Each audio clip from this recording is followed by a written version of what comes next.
जय जय नारायण नारायण हरि हरि। जय जय नारायण नारायण हरि हरि। तेरी लीला सबसे न्यारी न्यारी हरि हरि। तेरी महिमा सबसे न्यारी न्यारी हरि हरि। जय जय नारायण नारायण हरि हरि। भजमन नारायण नारायण हरि हरि। गीता का तीसरा अध्याय। अर्जुन ने पूछा, हे जनार्दन, यदि आपके तप से कर्म से बुद्धि श्रेष्ठ है तो केशव मुझे इस घोर कर्म में क्यों लगाते हो? मिले हुए वचनों से आप मेरी बुद्धि को भ्रम में डाल रहे हैं। निश्चय करके मुझे बतलाइए जिससे मैं कल्याण को प्राप्त हो जाऊं। श्री कृष्ण ने कहा, हे निष्पाप अर्जुन, मैं पहले समझा चुका हूँ कि इस लोक में दो प्रकार की निष्ठा कही है। एक तो सांख्य वालों का ज्ञान योग, दूसरा योगियों का कर्म योग। कर्मों का प्रारंभ न करने से ही कोई निष्कर्म नहीं कहलाता और कर्मों का त्याग करके संन्यास करने से ही किसी को सिद्धि नहीं मिल जाती। मनुष्य क्षण भर भी कर्म किए बगैर नहीं रह सकता। प्रकृति के गुण ही सब मनुष्यों को कुछ न कुछ कर्म करने में लगाते हैं। जो अज्ञानी कर्मेंद्रियों को रोककर आत्मचिंतन करने के बहाने विषयों की चिंता करता है, वह पाखंडी मिथ्याचारी कहलाता है। हे अर्जुन, जो इंद्रियों को मन से दमन करके और विषयों में प्रवृत्त न होने देकर उनसे कार्य लेता है, वह कर्म योग का अभ्यास कहलाता है और श्रेष्ठ कहलाता है। अपने धर्म के अनुसार नियमित कर्म करो, क्योंकि कर्म ना करने से कर्म को करना अच्छा है। बिना कर्म किए तुम्हारे शरीर का निर्वाह नहीं हो सकता। हे कौन्तेय, यज्ञ के निमित्त किए जाने वाले कर्मों को छोड़कर जितने कर्म हैं उनके करने से मनुष्य को बंधन होता है। अतएव तुम फल की इच्छा त्याग कर यज्ञ के लिए कर्म करो। सृष्टि के आरंभ काल में ब्रह्मा जी ने यज्ञ सहित प्रजा को उत्पन्न करके प्रजा से कहा था कि यज्ञादि कर्म करके वृद्धि को प्राप्त होगे। यही सब कर्म तुम्हारे निमित्त कामधेनु होंगे। इस यज्ञ से तुम देवताओं को संतुष्ट करते रहो और देवता भी तुमको संतुष्ट करेंगे। इस प्रकार परस्पर बर्ताव करते हुए तुम और देवता कल्याण को प्राप्त होगे। यज्ञ आदि कर्मों से प्रसन्न होकर देवता तुमको इच्छित सुख की सामग्रियां देंगे, परंतु उनके दिए हुए दान को जो बिना उनका भोग लगाए ग्रहण करता है वह चोर है। पंच महायज्ञ करके जो शेष बचा हुआ भोग ग्रहण करते हैं वे सभी पापों से मुक्त हो जाते हैं, और जो अपने निमित्त ही अन्न पकाते हैं वे पापी पुरुष पाप को ही भक्षण करते हैं। अन्न से ही प्राणियों की उत्पत्ति होती है। अन्न मेघ से उत्पन्न होता है, मेघ यज्ञ द्वारा जल बरसाता है और यज्ञ की उत्पत्ति कर्म से होती है। कर्म की उत्पत्ति ब्रह्म से हुई है और ब्रह्म अक्षर परमात्मा से। इस कारण सदा सभी पदार्थों में रहने वाला जो ब्रह्म है वह सभी यज्ञों में प्रस्तुत है। हे पार्थ, इस प्रकार चलाए हुए कर्म के चक्र के अनुसार जो नहीं चलता है वह पापमय है। जो पुरुष आत्मा में ही रहता है और आत्मानंद अनुभव से तृप्त रहता है, उसे कुछ भी कार्य शेष नहीं। वह कोई कर्म करे या ना करे, उसको कोई प्रयोजन अथवा लाभ नहीं है, और किसी प्राणी से अपना लाभ कराने की भी उसे कोई आवश्यकता नहीं है।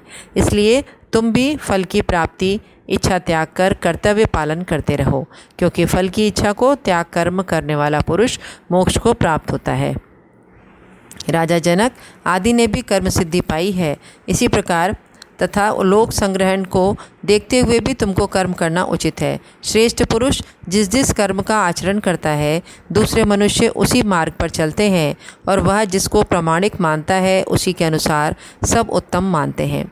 हे पार्थ, मुझको तीनों लोकों में कुछ भी कर्म शेष ना रहा और ना कोई अप्राप्त वस्तु प्राप्त करनी है, फिर भी मैं कर्म करता ही रहता हूँ। यदि हम ही आलस्य रहित होकर कर्मों को नहीं करेंगे तो मनुष्य हर प्रकार से हमारे ही पथ का अनुकरण करेंगे। जो मैं ही कर्म ना करूँ तो सब लोग भी ना करने से नष्ट हो जाएंगे। इससे मैं ही वर्ण शंकरों के उत्पन्न करने का हेतु बनकर प्रजा को नष्ट करने वाला समझा जाऊंगा। जिस प्रकार अज्ञानी फल की इच्छा करके कर्म करता है, वैसे ही फल की इच्छा ना करते हुए ज्ञानी को लोक शिक्षा की इच्छा करते हुए कर्म करना उचित है। कर्म में आसक्त अज्ञानियों की बुद्धि में ज्ञानी भेदभाव उत्पन्न ना करें, परंतु आप स्वयं कर्म करता हुआ उससे भी प्रसन्नतापूर्वक कर्म कराएं। हे अर्जुन, सब कर्म प्रकृति के गुण से ही उत्पन्न होते हैं, परंतु जिनकी बुद्धि अहंकार से भ्रष्ट है, ऐसे मूर्ख लोग समझते हैं कि हम करता हैं, परंतु जो गुण और कर्म के विभाग को सच्चा तत्व जानता है, वह ज्ञानी पुरुष यह समझकर इसमें आसक्त नहीं होता कि गुणों का यह खेल आपस में हो रहा है। हे अर्जुन, अध्यात्म बुद्धि से सभी कर्मों को तुम मुझ में अर्पण करके कर्म फल की आशा छोड़कर संग्राम करो। जो पुरुष श्रद्धापूर्वक मेरे वचनों पर दोष दृष्टि न करके मेरे इस मत के अनुसार आचरण करते हैं, वे लोग कर्म बंधन से निश्चय मुक्त हो जाते हैं, और जो अज्ञानी इस मत पर दोष दृष्टि करते हुए इसको ग्रहण नहीं करते हैं, वे संपूर्ण ज्ञान से रहित हैं, उनको नष्ट हुआ जानो। अपना कठिन धर्म भी दूसरों के सहज धर्म से हितकर होता है। स्वधर्म में मरना भी कल्याणकारक है, परंतु अन्य धर्म भयानक हैं। अर्जुन बोले, हे श्री कृष्ण, पुरुष को पाप करने की इच्छा न होते हुए भी कौन उसको बलात् पाप के मार्ग में प्रवृत्त करता है। श्री कृष्ण बोले, हे अर्जुन, रजोगुण से उत्पन्न होने वाला काम और क्रोध मनुष्य को पाप मार्ग में ले जाता है। इसे करके उत्पन्न इच्छा कभी तृप्त नहीं होती। ये महापापी और घोर शत्रु हैं। जैसे धुएं से अग्नि, धूल से दर्पण और झिल्ली से गर्भ का बालक ढका रहता है, इसी प्रकार विषय की इच्छा से आत्मज्ञान ढका हुआ है। हे कुंती पुत्र, इस शत्रु काम को करके ज्ञानियों का ज्ञान आच्छादित रहता है। इंद्रियां, मन और बुद्धि इस काम के आश्रय स्थान हैं।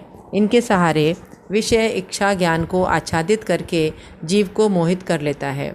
अतएव तुम सर्वप्रथम इंद्रियों को वश में करके ज्ञान और विज्ञान को नष्ट करने वाले इस पापी काम को जीतो। कहते हैं कि इंद्रियां प्रबल हैं और इंद्रियों से भी प्रबल मन है। इस प्रकार जो बुद्धि से परे है, उस आत्मा को जानकर निश्चयात्मक बुद्धि द्वारा मन को निश्चल करके, हे महाबाहु, तुम उस दुर्धर शत्रु काम को जीत लो। तीसरे अध्याय का महात्म्य। नारायण जी बोले, हे लक्ष्मी, एक शूद्र अकेला ही वन में रहता था। अनर्थों से उसने बहुत सा द्रव्य इकट्ठा किया। किसी कारण से वह द्रव्य जाता रहा। अब वह शूद्र बहुत चिंतित रहने लगा। किसी ने पूछा कि ऐसा कोई अंजन बताओ जिसे नेत्र में डालकर पृथ्वी का पदार्थ निकाल लूँ। तब किसी ने कहा, मांस मदिरा खाया पिया कर वह खोटा कर्म करने लगा। एक दिन धन की लालसा कर चोरी करने गया। रास्ते में चोरों ने उसको मार दिया। तदनंतर उसने प्रेत की योनि पाई। उस प्रेत योनि में उसको बड़ा दुख हुआ। वो एक वट के वृक्ष पर रात दिन चिल्लाया करता कि कोई ऐसा भी है जो मुझे इस अधम देह से छुड़ा दे। कुछ समय बाद शूद्र की स्त्री से पुत्र जन्मा। जब उसका पुत्र बड़ा हुआ तो एक दिन अपनी माता से उसने पूछा, मेरा पिता क्या करता था और देहांत किस प्रकार हुआ। तब उसकी माता ने कहा, बेटा, तेरे पिता के पास बहुत धन था, मगर सब यूं ही जाता रहा। एक दिन धन की लालसा से चोरी करने गया, परंतु मार्ग में चोरों ने उसको मार डाला। तब उसने कहा, हे माता, उसकी गति कराई थी। तब माता ने कहा, नहीं। फिर कहा, हे माता, उसकी गति करानी चाहिए। यह कहकर पंडितों से पूछने लगा और प्रार्थना करी कि स्वामी, मेरा पिता एक दिशा में जाकर मृत्यु को प्राप्त हुआ है, उसका उद्धार किस प्रकार हो। तब पंडितों ने कहा, तू गया जी जाकर उनकी गति करो, तब पितरों का उद्धार होगा। यह सुनकर माता की आज्ञा लेकर गया जी को गमन किया। प्रयागराज का दर्शन स्नान करके फिर आगे को चला। रास्ते में एक वृक्ष के नीचे बैठा। वहाँ उसको बड़ा भय हुआ। ये वही वृक्ष था जहाँ उसके पिता प्रेत की योनि को प्राप्त हुआ था। उसी जगह में चोरों ने उसको मारा था। तब उस बालक ने अपना गुरु मंत्र पढ़ा। उसका एक और नियम भी था, वह एक अध्याय श्री गीता जी का पाठ नित्य किया करता था। उस दिन भी उसने गीता जी के तीसरे अध्याय का पाठ उस वृक्ष के नीचे बैठकर किया। वह उसके पिता ने प्रेत की योनि में सुना। सुनने के बाद उसकी प्रेत देह छूट गई, देव देही पाई। स्वर्ग से विमान आए और वह विमान पे चढ़कर उसके सामने आया और आकर आशीर्वाद दिया और कहा, हे पुत्र, मैं तेरा पिता हूँ जो मरकर प्रेत हुआ था। अब इस तेरे पाठ करने से मेरी वह देवदेही हुई। अब मेरा उद्धार हुआ है। अब तू गया जी में अपनी खुशी से जा। इतना सुनकर पुत्र ने कहा, हे पिताजी, कुछ और आज्ञा करो जो मैं आपकी सेवा करूं। तब उस देवदेही ने कहा, देख, मेरी 7 पीढ़ियां पितर नरक में पड़े हैं, बड़े दुखी हैं। अब तू श्री गीता जी के तीसरे अध्याय का पाठ करके उनको इस दुख से मुक्ति प्रदान कर। इतना वचन कहकर वह देवदेही स्वर्ग को गई। तब बालक ने वहाँ तीसरे अध्याय का पाठ किया और सभी पितरों को पुण्य देकर बैकुंठगामी किया। जो प्राणी श्री गीता जी का पाठ करे या श्रवण करे उसका फल कहाँ तक कहें, कहने में नहीं आ सकता। तब नारायण जी ने कहा, हे लक्ष्मी, यह तीसरे अध्याय का जो फल मैंने तेरे लिए कहा है तो तूने सुना है।